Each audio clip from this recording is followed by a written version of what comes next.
Това видео го правя за групата или страницата на гората БГ. Намирам се в местността около плаж Рапя, където миналата година имаше един потоп, който, разбира се, беше предизвикан, може би, от незаконното строителство, което се правеше тук в община Царево.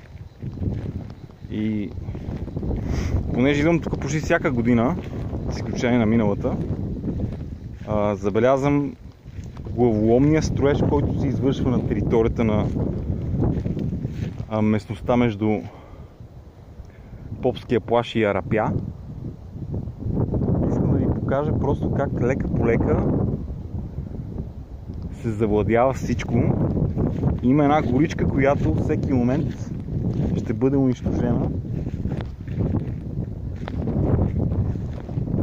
Защото тук има хора, които строят, завладяват, използват този закон от Закона за собствеността за владението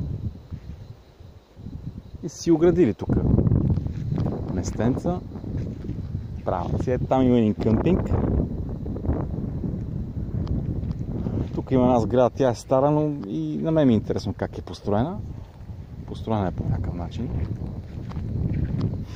Но тук за една година просто кметът така се е раздал много хубаво. Освен че е направил допълнително сгради и подготвил терена и за до година да може да се строи. И направил канализация, водоснабдяване. Всичко нужно за издигането тук на един хотел и палат. Сега ще ви покажа. Преде може би виждате, има един, който си изградил така земя. Сложно подвижна. Носещи се постройки. И си сега ще загаса, защото са много бойни момчетата. Няма да показвам повече какво има. Но ето, може да видите тук вече тръбите близко до гората, която ще бъде унищожена заради това. Чао от мене!